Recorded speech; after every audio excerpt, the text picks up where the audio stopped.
Hey guys, hope you're doing well. It's good to see you. It's Ryan with DP Marketing.Services and author on the book on digital marketing for plumbing and HVAC contractors. Good to see you. Hope you're doing well, staying safe, yada, yada, yada. So coming at your video, I know a lot of guys, we see it in the Facebook groups. I know a lot of you are talking about maybe you start off as HVAC and you get into plumbing, or plumbing, get into electrical or whatever, right? You start off with your trade, and you're wanting to get into another trade, and you're wanting to know the best way to start promoting that business. And especially this is true if it's shoulder season for one side or the other. So for instance, if you're a plumber who's going gangbusters right now, and you're kind of in shoulder season for HVAC and it's a new department, how do you start cross promoting this other division that you're getting to run up online? So I figured we'd just talk a few minutes about that, because I know a lot of you are thinking about it and dealing with it. So let's start first.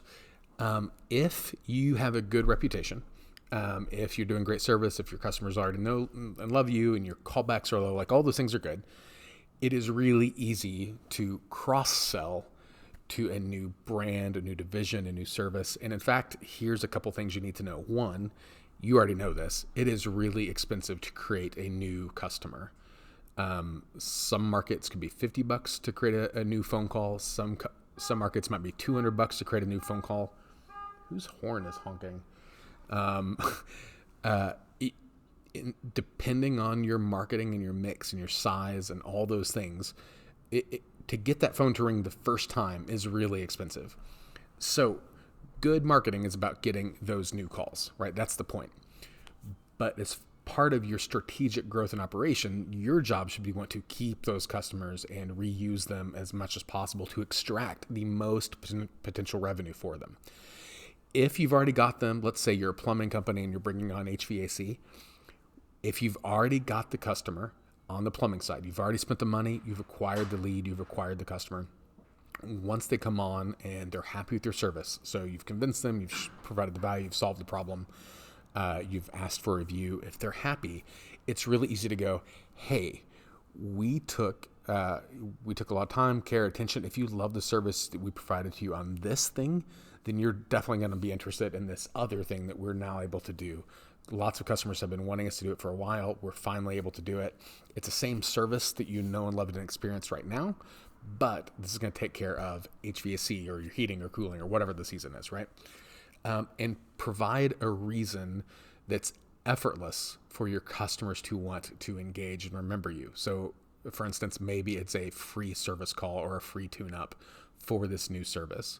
You want to make it where they can take the chance, call someone else that they've seen online or found on some billboard or whatever, a different company, but they know they're going to have to pay a $69 or $99 dispatch fee for this HVAC or whatever it is that they're doing.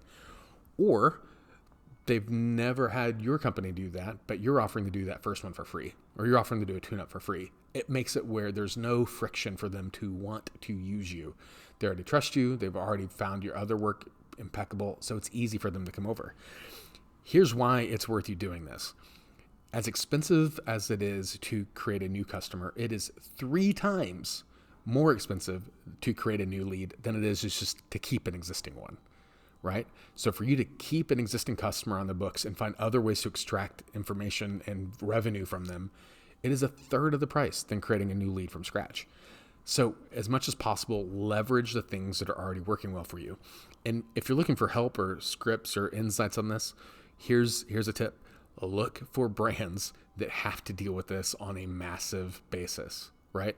A lot of markets have companies that are multi-trade. That's not new and novel. However, there are some franchises that have a plumbing, a drain cleaning, a house cleaning, a landscaping, a roofing. You get the picture. They'll touch all sorts of services to do with your home, and they're going to cross-sell all these brands. But look into them. How do they do it? Why do they do it? What strategies do they use to cross-leverage that customer base?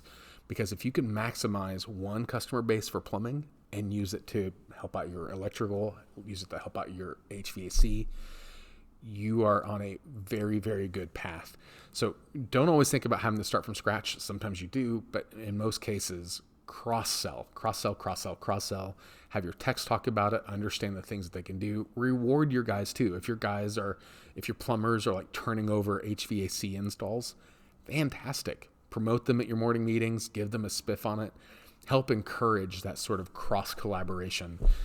If you can do that, you'll be very, very, you'll be happy, and you can thank me for it because I said so. So yeah, I know a lot of guys are talking about it. So I'm curious to know for you, like either what are your struggles, what are your headaches, or what have you done well to help cross-sell with your customers, help promote it to your team to kind of encourage the cross-pollination of your departments. I'd just like to hear about your experience. So leave a comment below. As always, guys, follow us on Facebook, subscribe on YouTube, and see you next time.